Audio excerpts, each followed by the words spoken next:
और शुरुआत एक बड़ी खबर से, शिमला से बड़ी खबर है। निगम बोर्डों में नेताओं की ताजपोशी का सिलसिला शुरू हो चुका है। जी हां, निगम बोर्डों में नेताओं की ताजपोशी का सिलसिला शुरू।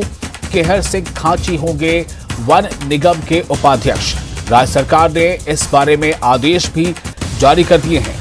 प्रदेश कांग्रेस के वरिष्ठ उपाध्यक्ष हैं खाची और साथ ही गांधी परिवार के भी करीबी बताए जाते हैं। तो इस वक्त की ये एक अहम खबर, जैसा हमने पहले बताया कि शिमला से बड़ी खबर है। निगम बोर्डों में नेताओं की ताजपोशी का सिलसिला शुरू हो चुका है। केहर सिंह खाची होंगे वन निगम के उपाध्यक्ष। राज्य सरकार ने इस बारे में आदेश जारी कर दिए हैं। प्रदेश कांग्रेस के वरिष्ठ उपाध्यक्ष हैं खाची और साथ ही इनका जो गांधी परिवार है उससे काफी करीबी रिश्ता बताया जा रहा है। और इस वक्त हमारे साथ फोन लाइन पर जुड़ चुके हैं रणवीर, हमारे संवाददाता। रणवीर, कितना अहम माना जाए इसे? जी हाँ, देखिए, अब जो पार्टी के नेताओं को एडजस्ट करने की एक जगह जो राज्य सरकार में बचती है, जो चुनाव नहीं लड़ते हैं, जिनका कद काफी बड़ा होता है, उनकी ताजपोशी है वो निगम और बोर्डों में की जाती है। और केहर सिंह खाची के बात अगर हम बात करें तो जिला शिमला में जो एक बड़ा नाम उनका है, तो उनकी ताजपोशी जो है यहाँ जो वन विकास निगम है उसमें उनकी ताजपोशी जो हुई है। और यहाँ पर ये भी बताते चले कि पार्टी में भी उनके पास अच्छा खासा ओहदा है, वरिष्ठ उपाध्यक्ष के पद पर जो है तैनात है केहर सिंह खाची और ठियोग विधानसभा क्षेत्र से आते हैं, तो लंबा उनका जो है राजनीतिक अनुभव भी है और गांधी परिवार से भी जो है करीबियां उनकी है। तो अब उनके नियुक्ति के आदेश जो है यहाँ पर तो कुछ सरकार ने जारी कर दिए हैं। और साथ के साथ ये भी जानकारी निकल कर आ रही है कि कुछ और निगम और बोर्डों में भी अभी जो ताजपोशी है वो होनी है। चेयरमैन और वाइस चेयरमैन जो है अभी बनाए जाने हैं। जी जी। तो एक सवाल यहाँ पर यह है कि जो अब क्या माना जाए कि इस सिलसिले की शुरुआत हो गई, जैसा आपने और बताया कि अभी और कुछ इस तरह के चेयरमैन निगमों के या बोर्ड के बनाए जाएंगे। और दूसरा ये कि इसमें जो खास तौर से उल्लेख किया गया है कि खाची जो है उनका गांधी परिवार से काफ़ी करीबी नाता रहा है, तो क्या ये उसका भी ये भी एक बड़ी वजह है कि इनको ये ओहदा मिला है या ये जो जिम्मेदारी मिली है? देखिए, जो ठियोग क्षेत्र का जो खाची परिवार है उसका बहुत पुराना जो नाता है वो रहा है जनता के साथ। अभी जय बिहारी लाल खाची को जानते हैं, उन्हीं के परिवार से जो केहर सिंह खाची आते हैं। तो गांधी परिवार से जहाँ तक नजदीकी का सवाल है, तो ये देखिए काफी लंबा अरसा है कि प्रियंका गांधी से काफी निकटता ये मानी जाती है कि केहर सिंह खाची के उनके परिवार की जो है उनसे निकटता है। और अपने क्षेत्र में भी जो है उनकी काफी पकड़ जो है मानी जाती है और ये भी एक पैमाना रहता है ताजपोशी का। लेकिन यहाँ पर ये देखना होगा कि अभी केहर सिंह खाची की जो ताजपोशी हुई है, इससे पहले अगर हम निगम की बात करें, पटन निगम की बात करें, तो उसमें एक बड़ा ओहदा जो जीएस बाली के बेटे हैं, जो विधायक है नगरोटा बगवा से, रघुविंदर सिंह बाली, उनकी नियुक्ति जो पर्यटन निगम में हुई है, उन्हें जो है कैबिनेट रैंक दिया गया है। तो यहाँ पर ये भी बताते चले कि कुल हिमाचल में जो है 9 बोर्ड है और करीब 13 जो है कॉरपोरेशन है। इनमें से एक जो कॉरपोरेशन को है वो मर्ज किया गया है। हालांकि खुद सरकार ये कह रही है कि अधिकतर जो निगम और बोर्ड घाटे में चल रहे हैं उन्हें या तो मर्ज किया जाएगा या कुछ ऐसी व्यवस्था की जाएगी जिससे जो खर्च है वो कम हो सके। लेकिन यहाँ पर ये भी देखना होगा कि और कितने निगम और बोर्ड जो है वो मर्ज किए जाएंगे और इस तरह की नियुक्ति होगी। जी जी, बहुत शुक्रिया आपका रणवीर तमाम जानकारी के लिए। तो ये एक अहम खबर यहाँ पर है कि शिमला में जिस तरह से ये जो खाची साहब जो हैं इन्हें अब वो मौका मिला है, यानी कि जो पहले विधायक के बाद मंत्री कौन बना या नहीं बना वो तो एक अलग बात होगी, लेकिन अब ये है कि जो बोर्ड है या निगम है उस पर ताजपोशी का सिलसिला शुरू हो चुका। और इसी की एक पहली कड़ी के तौर पर हम ये देख सकते हैं कि कांग्रेस के वरिष्ठ उपाध्यक्ष रहे हैं, उनको ये इससे केहर सिंह खाची जी को ये नवाजा गया है। आगे बढ़ते हैं कि अहम खबर यह है कि शिमला में भारतीय उद्योग परिसंघ की हिमाचल इकाई की वार्षिक बैठक हुई और बैठक में सीएम सुखविंदर सिंह सुक्खू शामिल हुए। उद्योग मंत्री हर्षवर्धन सिंह चौहान और कैबिनेट मंत्री अनिरुद्ध सिंह भी मौजूद रहे। आगामी 5 साल की कार्ययोजना पर मंथन किया गया। इस मौके पर उद्योग मंत्री हर्षवर्धन चौहान ने कहा कि सीएम सुक्खू अपने आप में हर समस्या का समाधान है। साथ ही कहा कि हर उद्योगपति की समस्या का समाधान सरकार करेगी। वहीं सीआईआई की वार्षिक बैठक में सीएम सुक्खू ने कहा कि उद्योगपतियों को घबराने की जरूरत नहीं है, पुरानी व्यवस्था बदली जाएगी, सभी अड़चनों को सरकार दूर करेगी। सीएम ने कहा कि हिमाचल में निवेश लाना सरकार की प्राथमिकता है। 1 साल के अंदर सभी जिले हेलीपोर्ट से जुड़ेंगे और पर्यटन के क्षेत्र में अपार संभावनाएं हैं। हमारा तो ये मानना है कि जो पैसा लेकर आ रहा है उसका स्वागत किया जाए और इस दृष्टिकोण से हमारा काम चल रहा है। हमने पॉलिसीज बना रहे हैं।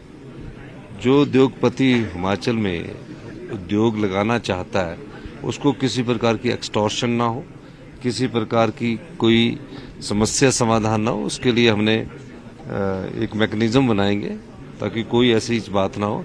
और जितनी इंडस्ट्रीज आना चाहती हैं हम उसको प्रमोट करेंगे और समय के अनुसार जब परिस्थितियां, अगर अभी तो हमारी राज्य की स्थिति अच्छी नहीं है, जैसे राज्य की अच्छी स्थिति होगी भविष्य में तो सुविधाएं भी देंगे। और जहाँ तक उद्योगपतियों की समस्या है जो बड़े निपटारे करने की है, मैं खुद व्यक्तिगत तौर से देखूंगा और निश्चित तौर पर हिमाचल प्रदेश में निवेश बढ़ेगा। निवेशक जो होगा उसका हमेशा स्वागत किया जाएगा। और जो थोड़े से कानून है रिडेंडेंट है, एक ही फाइल बार बार एक ही जगह जाएगी, हम 118 नहीं और भी कई ऑब्जेक्शंस है क्या है उस सबको दूर करने का मैं प्रयास करूंगा। और ये भी देखूंगा कि पहले इंफ्रास्ट्रक्चर है क्या, उतनी कहाँ इंडस्ट्री देनी है, वहाँ क्या इतनी बिजली है भी कि नहीं है। हम इंडस्ट्री तो अप्रूव कर देते हैं, बिजली होती नहीं है, वो सारा पहले डेवलप करने की दृष्टिकोण से काम करेंगे। हिमाचल प्रदेश हिंदुस्तान का आने वाले 10 सालों में कैसे समृद्ध प्रदेश बने, हमारी सरकार उस दृष्टिकोण से कार्य कर रही है। अभी तो समय 3 महीने का हुआ है, लेकिन हमारा फ्लैगशिप प्रोग्राम क्लियर है और निश्चित तौर पर मैं कह सकता हूं कि हिमाचल में इन्वेस्टमेंट बढ़ेगी। नए उद्योगपतियों को 118 के रूप में जिस प्रकार परेशानी का सामना करना पड़ता है, क्यों उद्योग लगाने आएगा अगर कोई पटवारी, और तो जिसने 100 करोड़ लगाना है पटवारी के पास धक्के खाएगा, तहसीलदार के पास धक्के खाएगा और अधिकारियों के पास धक्के खाएगा, वो तो अपना ब्लड प्रेशर और अपना शुगर वैसे ही बढ़ा देगा। इस प्रकार के दृष्टिकोण को बदलने की जरूरत है। जिसने उद्योग लगाना है वो आए, अपफ्रंट प्रीमियम 1 या 2% जमा करवाए, काम शुरू करे, परमिशन लेने का काम अब सरकार करेगी। सरकार से यही रिक्वेस्ट है कि जो हमारा 118 का प्रोसेस है इसको थोड़ा सा इजी कर दें, क्योंकि इंडस्ट्रियलिस्ट को यहाँ आने में काफ़ी डिफिकल्टी आती है 118 लैंड परमिशंस को लेके। तो ये हमारा काफ़ी लॉन्ग टर्म पेंडिंग इशू है। इसको सरकार अगर इसको थोड़ा सा फास्ट ट्रैक में करे और इसमें वो करे तो इससे बहुत ज़्यादा इंडस्ट्रीज यहाँ आएंगी यहाँ पे। इसमें एक्चुअली सिंगल विंडो तो है, बट ये जो 118 का काफ़ी ये हमारे ऊपर मंत्रालय में ये पॉलिसी मैटर है। इसमें पॉलिसी में चेंजेस लानी पड़ेगी गवर्नमेंट की, तब जाके इसको हो पाएगा। हिमाचल में इंडस्ट्री की ग्रोथ दिखती है और हिमाचल एक बड़ा शांतिप्रिय स्टेट है। हिमाचल हमारे कंपैरेटिव स्टेट्स के मुकाबले में बहुत ही अच्छी जगह है इन्वेस्टमेंट्स के लिए, और ईज ऑफ डूइंग बिजनेस को लेके हिमाचल एक अच्छी जगह है, मैं ऐसा मानता हूँ। सरकार से बेसिक रिक्वायरमेंट्स ही हमारी हैं, जैसे इंफ्रास्ट्रक्चर को लेके, जैसे ईज ऑफ डूइंग बिजनेस के लिए हम क्या कर सकते हैं। गवर्नमेंट की जो हमारे नेबरिंग स्टेट्स की पॉलिसी, इंडस्ट्रियल पॉलिसीज आ चुकी हैं, अब हमने देखनी है कि हमारे को इंडस्ट्रियल पॉलिसी क्या आ रही है, उनके कंपैरेटिव रहे, उनके कंपैरिजन में रहे, ताकि हमारी इंडस्ट्री को हिलडुल ना होनी हो जाए। यही देखना चाह रहे हैं। और इस पूरे विषय पर बात करेंगे, हमारे साथ जुड़ चुके हैं हमारे संवाददाता रणवीर। सीएम सुक्खू जो है दिल्ली से लौटे और सीधे सीआईआई के इस एजीएम में शामिल हुए और ये बैठक पूरी भी हो गई। मैं जानना चाहता हूं इसमें कि क्या इसमें निकलकर सामने आया। एक बात तो साफ तौर से नजर आ रही है, जो उद्योग मंत्री का बयान है वो ये कह रहे हैं कि सीएम सुक्खू खुद अपने आप में समस्याओं का समाधान है। तो क्या बातें हुई हैं इसमें, किस तरह की समस्या है और सरकार कैसा समाधान देगी उद्योगपतियों को? जी हाँ, देखिए लगातार जो है डे 1 से मुख्यमंत्री ये कह रहे हैं कि हिमाचल की आर्थिक स्थिति ठीक नहीं है, कर्ज की वो बात कर रहे हैं, देनदारियों की बात वो कर रहे हैं कि राज्य सरकार पर कितनी देनदारी है। और यहाँ पर ये जो एजीएम थी वो बहुत महत्वपूर्ण थी। देखिए, दिल्ली से मुख्यमंत्री जो है स्पेशली यहाँ पर आए हैं इस बैठक में शामिल होने के लिए। मकसद केवल यही था कि जो उद्योग पहले से हिमाचल में स्थापित है या कुछ और निवेशक आना चाहते हैं, जो उद्योग लगाना चाहते हैं, उनको जो है सुविधाएं प्रदान करना है, उनको जो है विश्वास में लेना है। क्योंकि हिमाचल की आर्थिक स्थिति बेहतर एक तरीके से इससे भी हो सकते हैं कि उद्योगों को जो है बेहतर सुविधाएं यहाँ पर मिले। जो परेशानियां उद्योगों को झेलनी पड़ती है उससे जो है निजात मिल सके। तो इसीलिए जो है मुख्यमंत्री यहाँ पर पहुंचे थे और यहाँ पर उद्योगपतियों को भरोसा भी दिया है। देखिए, बड़ी और साफ बात मुख्यमंत्री ने इस बैठक में ये कही है कि इससे पहले जो व्यवस्था चलती थी, जैसे अगर हम ये कहें कि उगाही होती थी, एक्सटॉर्शन की जहां तक बात होती थी, मुख्यमंत्री ने स्पष्ट तौर पर ये कहा कि जो बड़े उद्योगपति है, जिनके उद्योग यहाँ पर है, वो हिमाचल के प्रति उनकी जिम्मेदारियों को भी समझे और इस तरह की अगर कोई बात होती है तो व्यक्तिगत तौर पर वो उन्हें जो है मैसेज कर सकते हैं।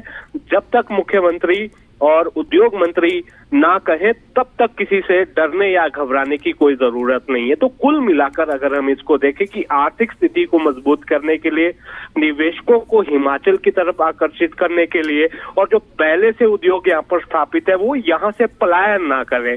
हिमाचल में जो है निवेश लगातार आए, जो रोजगार की एक बड़ी समस्या है, उद्योगों में जो है बहुत जो है वो संभावना है, जो और उद्योग अभी शुरू होने हैं कि हिमाचल के लोगों को रोजगार भी इससे मिलेगा। तो कुल मिलाकर मुख्यमंत्री की यही कोशिश थी कि हिमाचल को आर्थिक तौर से कैसे सशक्त बनाना है, तो उसके लिए निवेश बहुत जरूरी है। निवेशक तभी हिमाचल में आएंगे जब उद्योगों के लिए एक सही एनवायरनमेंट यहाँ पर हो और खासकर जो सरकारी दफ्तरों के चक्कर काटने पड़ते हैं और उद्योगपतियों को, तो उससे भी निजात दिलाने की जो है यहाँ पर बात कही गई है।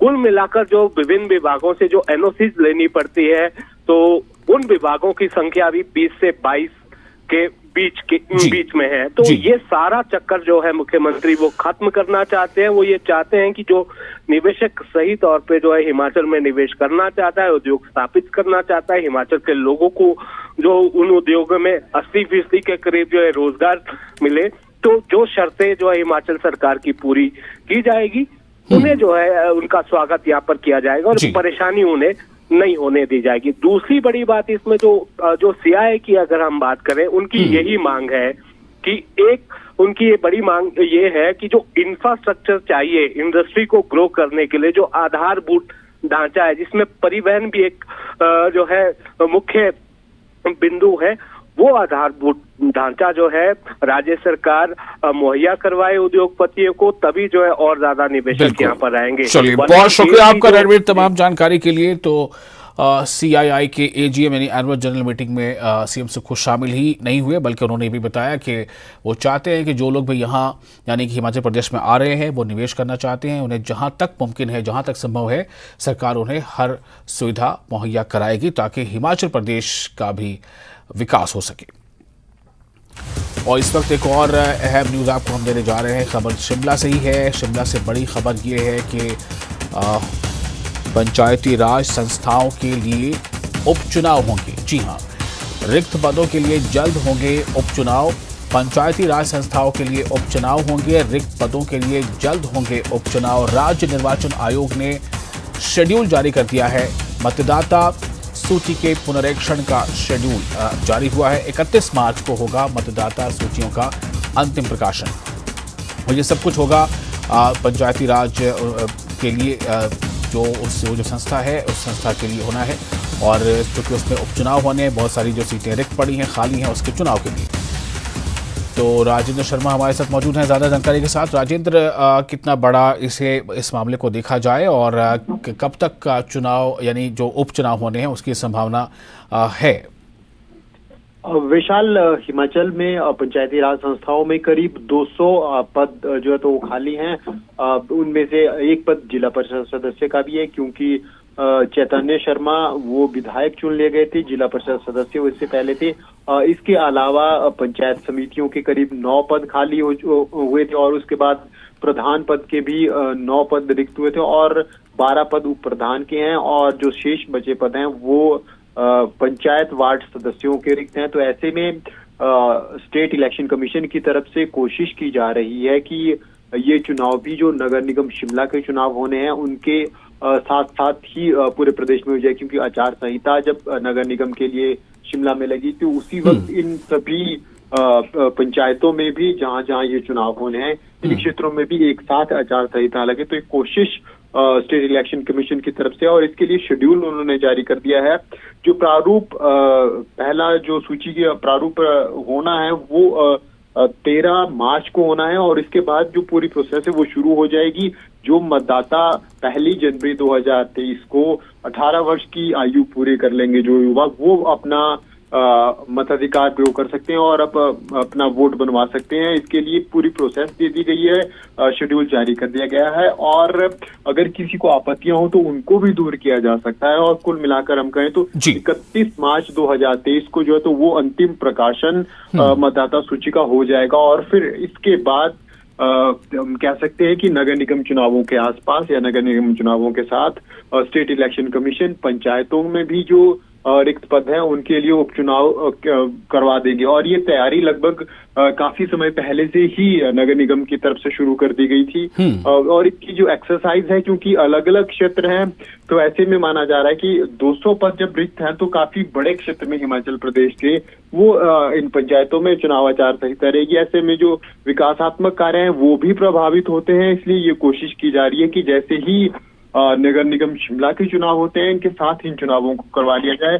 और क्योंकि एक अधिकारियों की भी बड़ी संख्या में नियुक्ति होती है, जिम्मेदारी जब लगती है, चाहे मतदाता सूची बनाने की बात हो या फिर प्रकाशन की बात हो, तो ऐसे में एक पूरा अमला हम अधिकारियों का इस पूरी ड्यूटी में लगता है। तो कोशिश इलेक्शन कमीशन की तरफ से की जा रही है कि कम से कम डिस्टर्बेंस हो और जो विकासात्मक कार्य है वो भी चली रहे। तो फिलहाल जो बड़ी खबर है वो यही है कि जो पंचायतों के उपचुनाव हैं वो भी नगर निगम चुनावों के साथ हिमाचल प्रदेश में हो सकते हैं। जी वैशाल, बहुत शुक्रिया आपका राजेंद्र तमाम जानकारी के लिए। और ये एक अहम खबर है, उपचुनाव जो है पंचायत संस्थानों में उसको लेकर होने वाले हैं और मतदाता सूची का प्रोडक्शन का शेड्यूल इसके लेकर के जारी कर दिया गया है।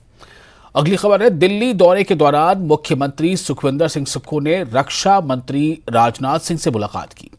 ये मुलाकात रक्षा मंत्रालय में हुई जिसमें सीएम सुक्खू ने रक्षा मंत्री से बॉर्डर इलाके में मौजूद सड़कों को मजबूत करने और उन्हें चौड़ा करने को लेकर बात की है।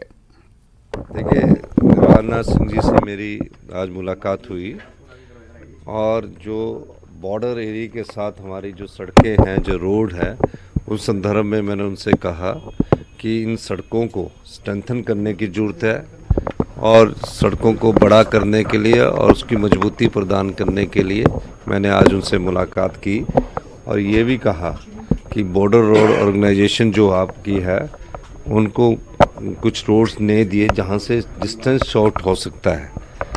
जो हमारे चाइना बॉर्डर के साथ लगते हुए विलेजेस है उनका डिस्टेंस शॉर्ट हो सकता है, उस दृष्टिकोण से हमने बात की है।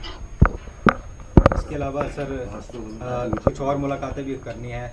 नहीं, एक ही मुलाकात थी क्योंकि इन्हीं का समय मिला था और अब कोई मुलाकात नहीं। मणिकर्ण वाले मुद्दे पे कोई एक्शन लिया गया? क्योंकि लगातार सोशल मीडिया पर भी देखिए वो तो ख़त्म हो चुका मुद्दा और ये कई बार ऐसा होता है कि युवा साथी जो होते हैं वो आपस में टकराव हो जाता है। हिमाचल और पंजाब वाले तो भाई भाई हैं, तो इसमें कोई दो राय नहीं है, वो संख्या में आ जाते हैं। मणिकर्ण के जो ग्रंथी है उनसे भी मेरी बात हमारे प्रशासनिक बात हुई है और उनकी भी पूरी सुरक्षा, मणिकर्ण पूरी सुरक्षा प्रदान की जाएगी। मणिकर्ण एक हमारा ऐतिहासिक गुरुद्वारा है, हिमाचल की धरोहर है, पर ये कुछ चीज़ें ऐसे फ्लेयर अप हो जाती है जिसमें छोटे छोटे युवा साथी जब आपस में टकराते हैं तो इंटरनेट के माध्यम से उसको ज़्यादा बड़ा करने की, दिखाने की कोशिश करते हैं। वह फिर आपका स्वागत है। आप देख रहे हैं न्यूज़ 18 जम्मू कश्मीर लद्दाख हिमाचल पर अपना हिमाचल। मणिकर्ण साहिब के मुद्दे पर सीएम ने कहा कि हिमाचल और पंजाब वाले भाई भाई हैं, कभी कभी नौजवानों में टकराव हो जाया करता है। मणिकर्ण साहिब में कोई अशांति नहीं है, मसले को सुलझा लिया गया। जैसा कि आपने ब्रेक के पहले हमने आपको उनका बयान भी सुनाया था। आगे बढ़ते हैं। मुख्यमंत्री सुखविंदर सिंह सुक्खू और उप मुख्यमंत्री मुकेश अग्निहोत्री ने होली पर्व के पावन अवसर पर प्रदेशवासियों को शुभकामनाएं दी हैं। मुख्यमंत्री सुक्खू ने राज्य के लोगों को शुभकामनाएं देते हुए कहा कि होली का त्योहार आपसी प्रेम और सौहार्द का प्रतीक है। तो वहीं उप मुख्यमंत्री मुकेश अग्निहोत्री ने होली के त्योहार पर अपने संदेश में कहा कि इस पर्व का सांस्कृतिक, आध्यात्मिक और ऐतिहासिक महत्व है। ये पर्व हमें आपस में मेलजोल से रहने और एक दूसरे के साथ अपनी खुशियां साझा करने की प्रेरणा देता है। उन्होंने राज्य के लोगों को इस मौके पर बधाई देते हुए उनके सुख समृद्धि की कामना की है।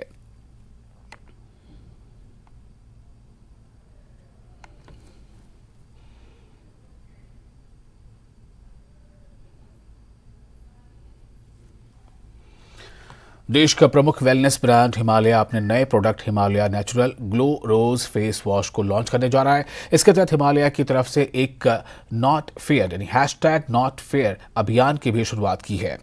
विमेंस प्रीमियर लीग में भी इस अभियान रॉयल चैलेंजर्स बेंगलोर की टीम के साथ के जोर शोर से चलाया जा रहा है। लीग के पहले 2 दिन आरसीबी की प्लेयर अपनी कैप पर #NotFair के संदेश के साथ खेलती दिखाई दी और इस अभियान के तहत संदेश दिया गया कि सुंदरता का रंग से कोई लेना देना नहीं है। महिला दिवस के मौके पर 8 मार्च को प्रोडक्ट लॉन्च किया जाएगा।